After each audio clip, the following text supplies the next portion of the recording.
Welcome to the Patient Voice Podcast, a platform dedicated to amplifying the patient voice throughout clinical development. Hi, everyone, and welcome to this episode of our Patient Voice podcast. I'm your host, Naomi Litchfield, Director of Patient Advocacy at Bionical Emas. We're a global contract research organisation, also known as a CRO. We aim to create a positive patient journey and, where possible, reduce patient burden. Today's episode is all about how can patient insights, their personal experiences, their perspectives and their preferences provide an informed voice for access to medicines. With me today, I have two fantastic, empowering women, one living with a rare disease and the other being a breast cancer survivor, who have incredible patient journeys to share with us today. So Sabina, welcome to our Patient Voice podcast. Please tell our listeners when your patient journey first started. Hello, Naomi. Thank you so much for having me this morning. And thank you for understanding and appreciating the value of the patient voice. So I was diagnosed back in 1984. My family was diagnosed really with Fabry disease. And Fabry disease is a lysosomal storage disorder. It impacts various parts of your body. There's several different clinical manifestations that can occur. So my father's family physician was young, eager, and wanting to find out why this otherwise healthy 40-year-old male was having these problems and showing kidney decline. So he went back and he found this little paragraph in his medical journals, or remembered something he took on his board, and he discovered Fabry disease. And then he started asking questions. He asked questions like, are you experiencing pain? Have you had GI issues? How are you with heat and cold changes? And determined that my father did in fact show signs of Fabry disease. So went through a battery of tests and confirmed that diagnosis. And because Fabry disease is an X-linked disorder, that automatically indicated that my three sisters and I would in fact have Fabry disease. But at that time, again, this was 1984, there wasn't much known about Fabry. And the leading researchers in the world, NIH and beyond, had truly believed that women were not impacted by Fabry, that we were truly just carriers. Fortunately, that was not the case. So women with Fabry, or so-called carriers, would experience symptoms throughout their lives and not be validated. For instance, I went through high school with the diagnosis of Fabry, yet I experienced extreme GI issues, pain just about every day. I experienced episodes of syncope and various other symptoms of Fabry, but they were chalked up to anything but Fabry. I would go to the physician. They said it's growing pains. They would say it's hormonal. And many times, oh, it's just in your head. You're just manifesting these symptoms in your head. But it took about another 20 or so years before industry and researchers, clinicians recognized that women can in fact have clinical manifestations of Fabry. So it was quite a journey for my family, but at that time we were laser focused on the care of my father.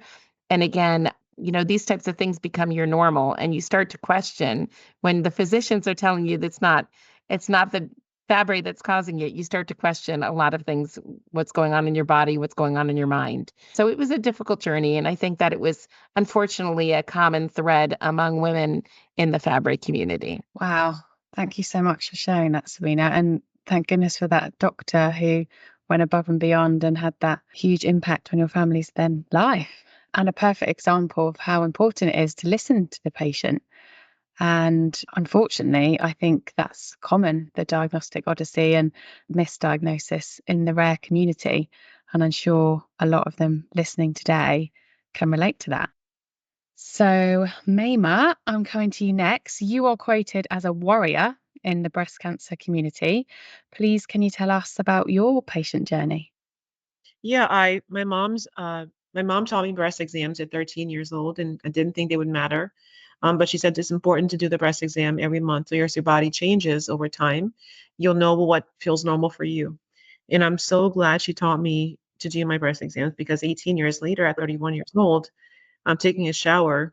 I felt a lump in my breast and called my mom and I said, I found something that's not normal. It feels really weird. And she said, well, we'll see your doctor and talk to her about it. At the time, my mother also taught me before, actually, when I was younger, she explained the importance of having a healthy provider relationship. She's like, let's find an OBGYN that you like, that you're comfortable with, that likes you. And so that really was important as well in my journey, because my OBGYN, when I went to her with the lump, didn't dismiss me. She said, what do you want for us to do? At the time, the questions that people would ask as doctors, they would ask, do you have a family history of cancer? They would look at your age as being a non-issue. Also, like all the guidance, the NCCN guidelines, the U.S. Preventive Services Task Force guidelines, the ACS guidelines suggested that women should get mammograms after around 50, right? So I'm looking at, not only am I much younger, I'm 31 years old, have no history of cancer in my family, have no history myself of any kind of cancer. I'm in great shape. And the guidance says that I'm not a factor when it comes to getting mammography. Don't worry about it. My doctor was really good about helping me push to get a mammogram. She's like, if you want to get it, I'll write you the script to get that done, which I'm glad I did. I got the mammography done and it came back clean. And they said, we told you so, nothing's wrong with you. And I said, well, it's called innovation. Technology can't see what I can feel. Like, this is in my body and I feel it, but you can't see it. So the machine's wrong. And the radiologist, remember her, she had kind of scoffed at me and laughed, So it was very much of a dismissal by these bodies that make up these regulations and this doctor. And then I went to see a surgeon. I said, I want to get this thing out of my body. I want to get it out. And she said, well, the mammogram said it's only a cyst, not a tumor. We shouldn't have to even do anything with this. So I pushed for an aspiration. It wouldn't aspirate. And so I pushed for a biopsy. And after pushing for almost a year, I got the biopsy. Between beginning from finding the tumor to getting it diagnosed, it ended up being triple negative breast cancer after getting the biopsy, which is the most aggressive kind of breast cancer that one can have. And at the time, there was no treatment targeting TNBC in any setting. So even though I'd done all the right things, I was facing a potential death. If I hadn't pushed, I would be dead today. And even though I had pushed, there was no treatment targeting my subtype. And so that's where I was. My daughter was 3 years old and my family was in shock. I was in shock. And unfortunately, the story I'm telling you is one that we hear still often too much today, right? You don't fit the profile. Nothing's wrong with you. You're being hypersensitive. We have what I call a sick care system.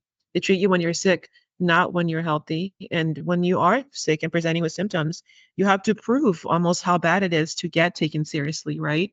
And so Tiger Lily really emerged out of my journey of going, what if my mother hadn't taught me breast exams, which by the way, ACS at the time didn't, they were anti in other groups, other large breast cancer groups, I'll say that, were totally anti educating women about breast exams, because they were like, girls shouldn't think about breast cancer at a young age and don't teach breast exams. It's going to maybe make them afraid. And I'm like, well, I don't know anybody who's dying who's happy they missed a point of which it could have changed their trajectory to live. And so my mother's teaching me that changed how I thought about healthcare and what I could do. And I knew that if I had gone through this, there must be other women out there, other girls who may be at risk and not know what to do, and who would go to a doctor and get dismissed and end up coming back with presenting with stage 4 breast cancer. And so that's when I thought, you know what, I'm in treatment right now, but I have to start doing something. And Tiger Lily was born literally while I was in chemotherapy, getting my infusion. And I began to map it out and look at how I would change the systems that didn't work for young women and women of all ages, but those who were younger are more at risk, right? And we were beneath the guidelines. So we were kind of getting swooped under the rug. So it was about working to end disparities of age, stage, and color. And thank God the 5-year recurrence time came and I passed that, and I'm still alive and doing very well 18 years later, and with many more to come. Amazing. Wow. Again, thank you so much for sharing that. And again, I'm sure that many listeners living with cancer can also relate to some of those experiences. And you both have incredible patient journeys that are very different with rare and cancer, but there's also a lot of similarities in there. So, Sabina, I'm going to come to you next. you were informed at diagnosis that there was no treatment for Fabry. Am I correct in thinking? And then what led you to participate in a clinical trial? Yes, you are correct. Back in 1984, there was no treatments and there were no clinical trials for Fabry disease. Again, very little was known about the disease and how it would impact the body. At that time, I believe the first trials started in the 1990s, and women were definitely excluded from those trials. They were very small. As is the case with so many different rare diseases, the exclusion and inclusion criteria is so tight and the patient community is so small that the trials are very small. So even if you do have a diagnosis, it's very difficult to get on the trial. Well, from the point where we found out that my father had Fabry disease, as women, we tend to focus in on our loved ones and don't always care for ourselves first. And we love our father, and our focus was about getting him treatment and getting him on a trial. And it took from the beginning of the first trial that we knew was happening for Fabry disease, it took us 10 years to get my father on one. And that was begging, pleading, even speaking at the FDA hearings. And we were finally able to get my father access to a continuing clinical trial here in the States. But really, again, we were at that time, throughout this whole process, we were told that we as women were not truly impacted by Fabry. But after a few years, thankfully, research and the clinicians and knowledge caught up with reality and realized that women do, in fact, exhibit symptoms and suffer sometimes just as greatly as men with Fabry. So fast forward a few years to the mid 2000s, and I realized that it's important to start taking care of myself, because at that point I had children, young children, and I knew that their future depended on what I can do.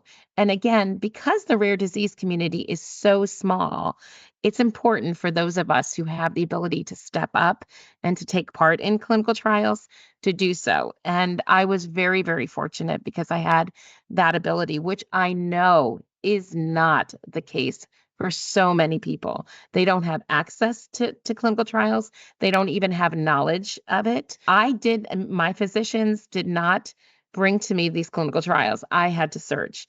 I went on to clinicaltrials.gov, which is not a patient-friendly site, but I found a trial. But I stayed on that trial for 12 years.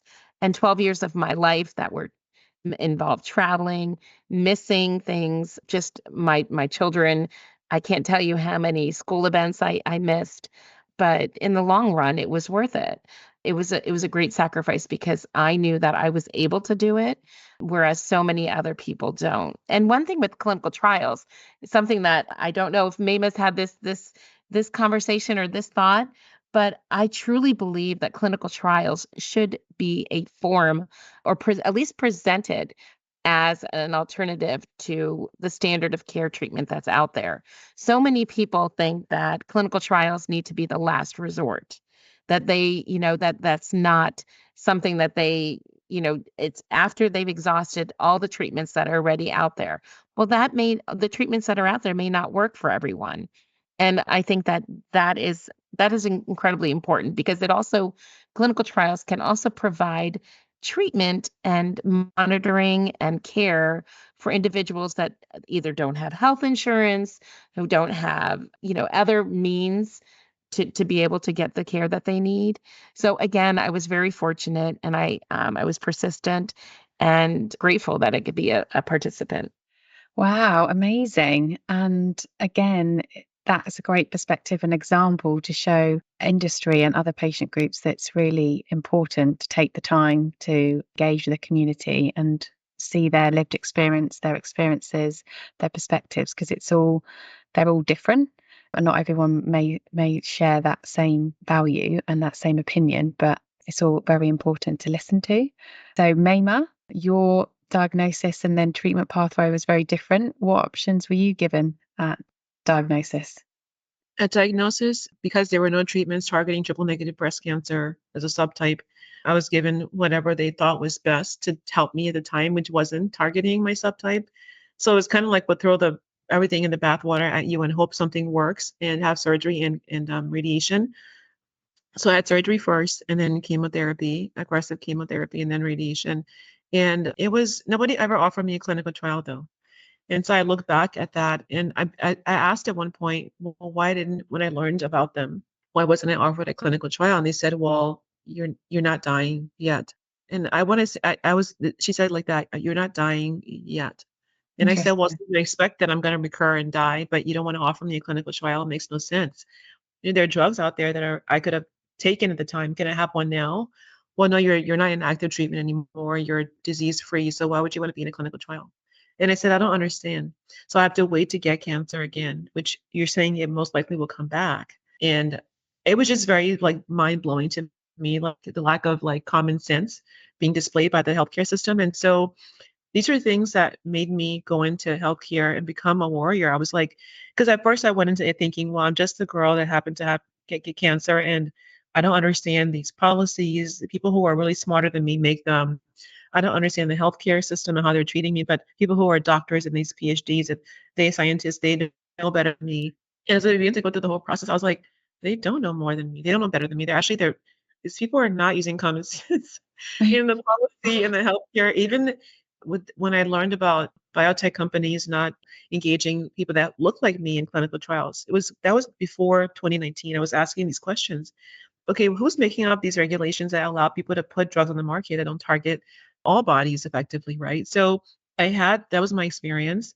And it was really important to me that I use my experience for power for others, right? To empower other people. Because a lot of people would just take the word of like, well, Google says, or the internet says, or my doctor says, I'm too young. I can't have this cancer thing, or whatever it is, whatever disease it is, where, could be an issue as well. And would just sit back and suffer and or die. And that life or death could be changed by just asking the right questions at the right time, demanding the right doctor, demanding and finding the right treatment options, which include clinical trials as well, advocating for yourself. So that that was my journey. But then also, I know that this is not typically talked about in clinical trial and healthcare conversations, but really looking at my lifestyle as another option, right? Looking at food as medicine. So even though I had the treatments but they weren't targeting my body subtype, I was like, well, what can I do? There's that horror of like, all that I've done, all I could do, this could still be coming for me. I can't just sit here and do nothing. So I began to take control of my healthcare, began to exercise with weights and run and eat more plant-based foods, drink a lot of water, get rest, and kind of like I did all the things. I probably spend more money on my healthcare, my lifestyle than anything else in my life. Eating healthy, exercising, detoxing, meditation, sound baths, fasting, all the things. So I tell patients the most important things are to know your options and help. Well, be educated, be empowered, have a great healthcare team, know what to ask about things, be fearless with your healthcare, and then do all that you can do to control any other outcomes if possible, which includes mental health as well, which is not often talked about either, right? Because once you've had cancer, you will forever think about the potential of death or the fear of recurrence for the rest of your life. So it's not a morbid thing, it's just reality for us patients. And so addressing the entire patient's become my life's work on the entire patient's needs and desires for her heart and her life, not just her journey with cancer or disease, but just her entire life and how to live well and how to live healthy and how to take care of herself and himself. Absolutely. And I think, yeah, looking at health holistically and like you say, mental health is just as important as your physical health. So coming back to access to medicines, what has your experiences been like in access to medicines? As in now, do you think that your voices were heard? Do you think your opinions were valued? I don't give them a choice anymore. I mean, I'm like, you will know me, you will hear my voice, and it's interesting when I began to talk about things. People were like, there were organizations and bodies in systemic power that were coming at me with this force. Why are they so like? Why do they want to shut my voice down? Why do they want to silence my voice? And I realized, oh, I am powerful. My voice is small, but it's powerful, and actually, it's not that small. And and so I've managed to, just by talking, using this voice, I managed to get involved in policy and work to change the age for women, all women in breast cancer getting screening, which is now 40, which we've been asking for a long time. And finally the law was changed. We worked on laws around a woman being educated about breast cancer early. The Breast Cancer Early Act was passed over 15 years ago. And I'm on different panels at conferences with scientists and doctors and policymakers. And so, yes, my voice is being heard. And I'm empowering men who are like me and other women and men to be empowered as well.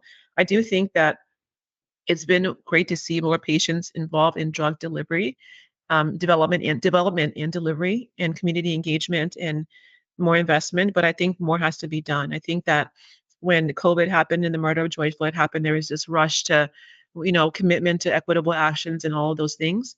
But we've seen those commitments dying down with funding and with people just doing the right thing. So my commitment to my patient community is that I will not stop demanding what's right for them.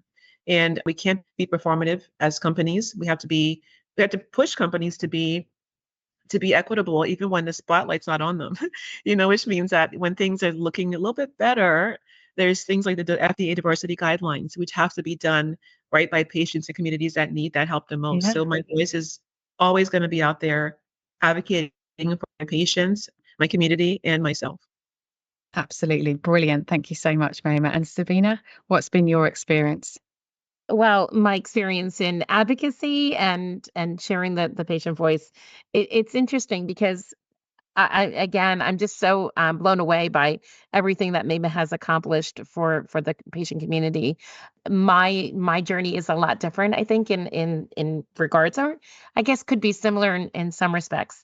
And living with a rare disease, we get that diagnosis as I had indicated.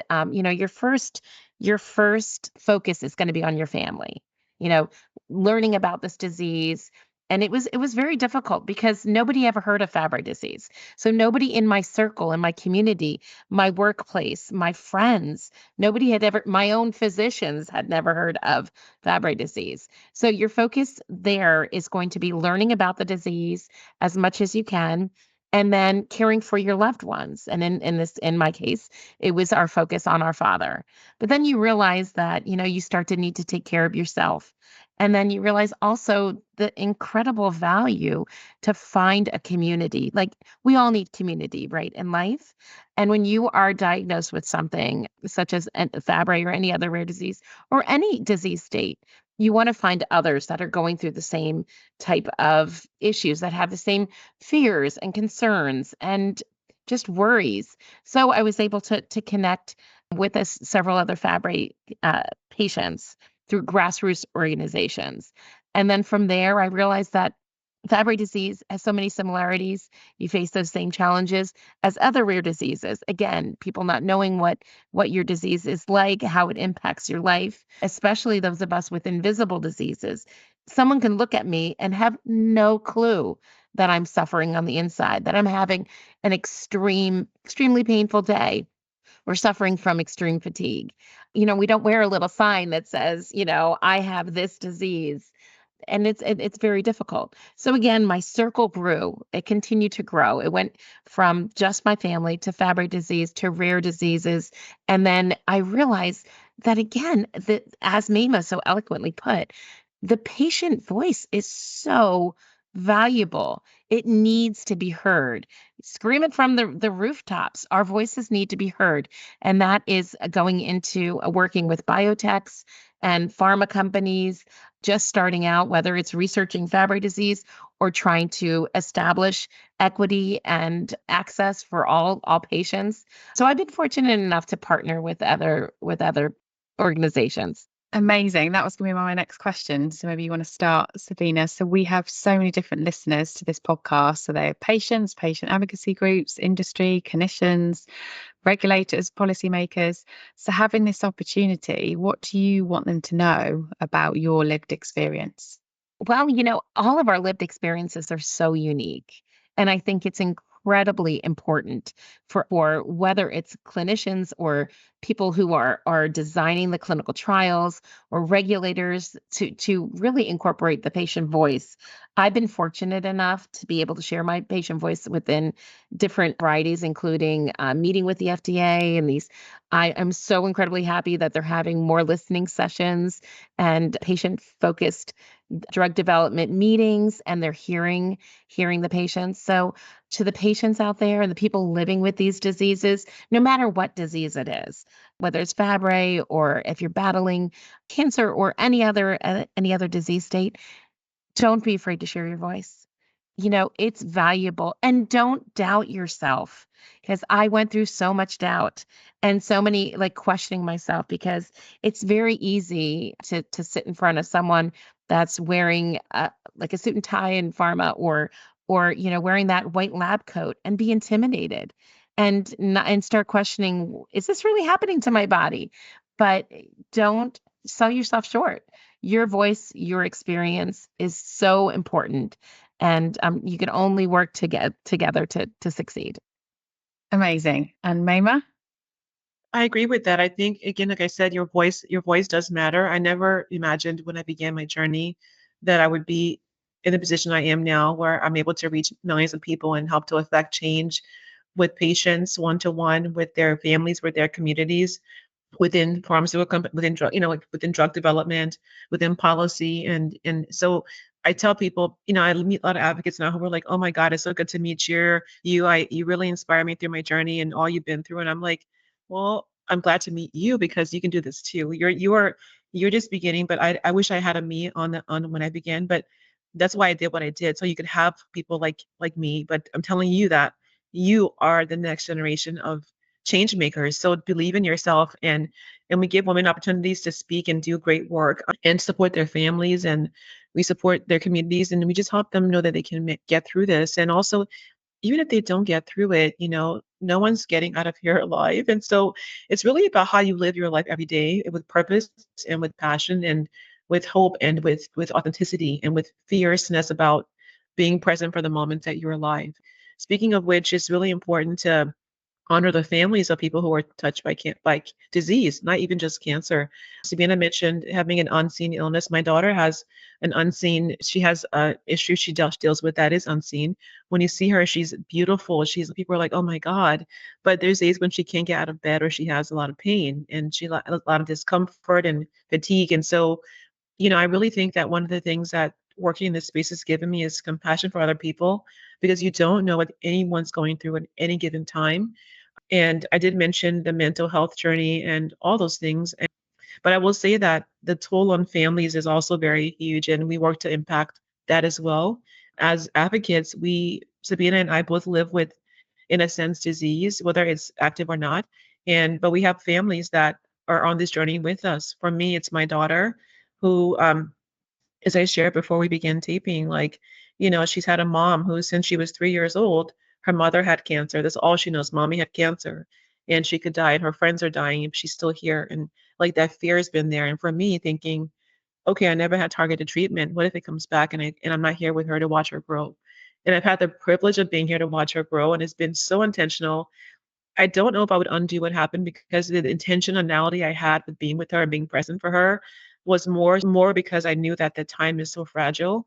And as I share with you both, she moved out to spend her last year of college on campus, and she's like, I don't know if I can do this. I can't live without you every day. And I said, I didn't know either if I could live without you every day, like being in the house. And we both cried, but we're both healing.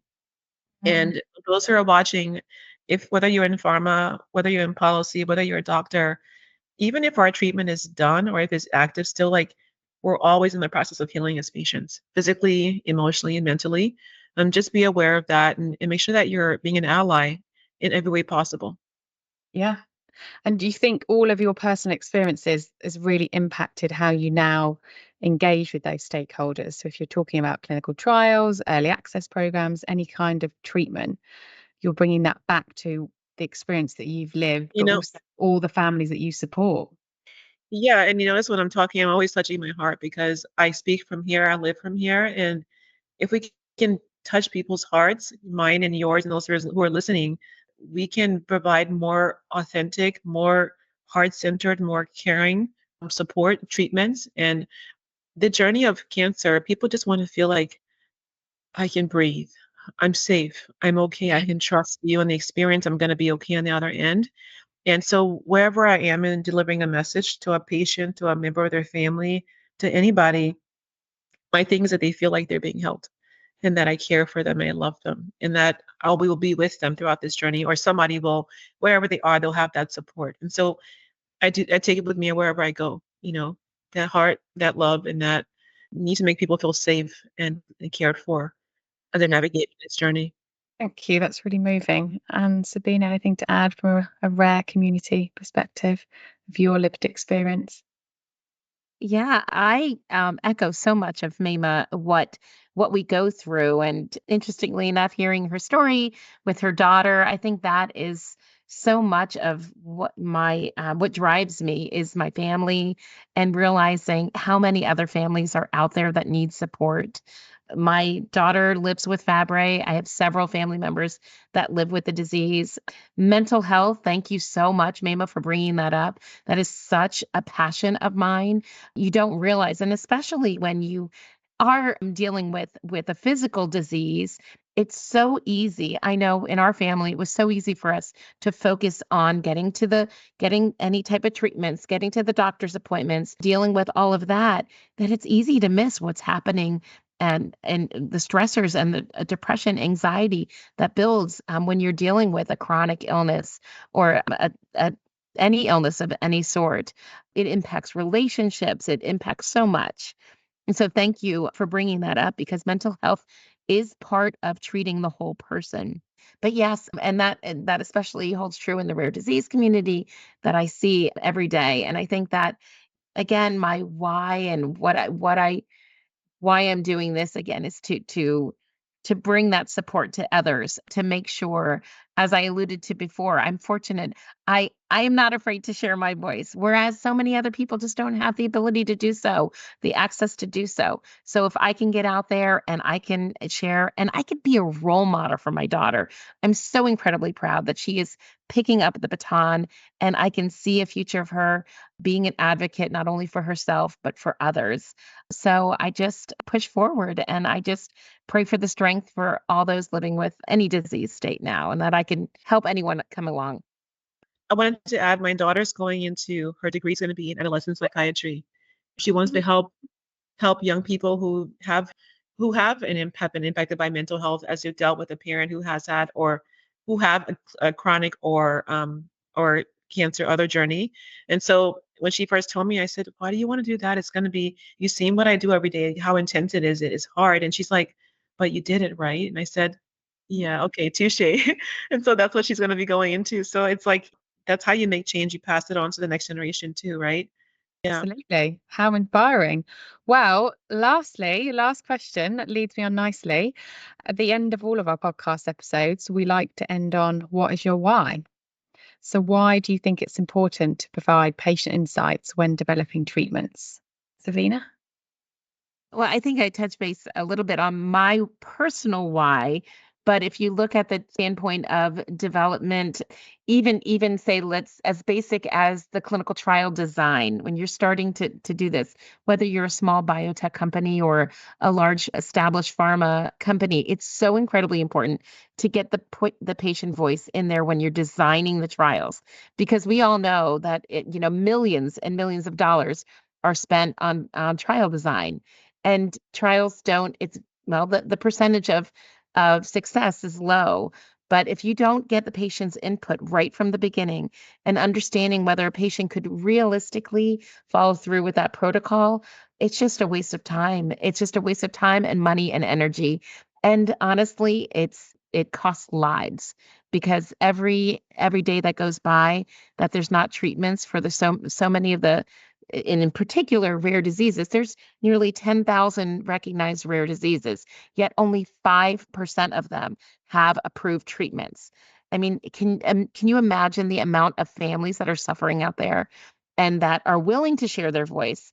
So it's important to get out there, engage communities, engage all types of communities, whether you're covering all bases. We talk about DEI. It is so incredibly important. I hate to hear when anything is, funds are being reduced and programs are being reduced, but it's incredibly important to engage with all communities, and it's lead to success for everyone involved. Absolutely. And Maimah? I second what Sabina said. I think that it's important to continue our commitment to work with companies that serve patients, and vice versa, keeping the commitment to us as well, right? I think that there's been a lot of work done to move towards equity by engaging patients throughout drug development, by doing community engagement, by supporting patient groups. I do see that many groups, many companies that have made commitments are, saying there's funds are dwindling and they can't put money towards advocacy. And it's like, well, then how are we going to help patients know that these drugs exist for them? How are we going to be able to help patients trust in pharma when we can't, when what you're saying is that you made a promise that you're not keeping any longer because it's not helping you look better, or it's not helping you in any way at the moment, right? So, I just hold companies to the fire. I'm like, you promised to commit to equity. That means investing in a community and investing in advocacy and helping us to do the right thing for our patients, which is the just thing for the patient, right? That they know that they know what to do when they get diagnosed. They're not left out in the cold to figure it out for themselves. And so, like I said earlier, I'm going to keep talking and talking and talking and showing up and putting my hand up. I'll be the annoying kid in class, always like, hey, I have a question. Hey, I have a question, because our patients need that. Without people like Sabina and myself and many others who are advocates, they don't have a voice. And so our job is to either help them find their voice or be that voice for them. Wow. Well, I'm certainly glad the rare disease and breast cancer community have you both advocating for them and raising your voices. So all I can say is thank you so much. It's been an absolute pleasure and honour speaking to you both today. Thanks again for just sharing your time and your personal experiences. And thank you for all the amazing work that you're doing for your communities. Please keep in touch, and I look forward to sharing your insights that you shared with us today. Thanks for having us. Yes, thank you so much. Thank you for listening to today's episode. If you have any questions or feedback for Bionical Emas or any of today's speakers, then we'd love to hear from you. Please get in touch by emailing thepatientvoice@bionicalemas.com. We look forward to welcoming you back to our next episode. Stay tuned.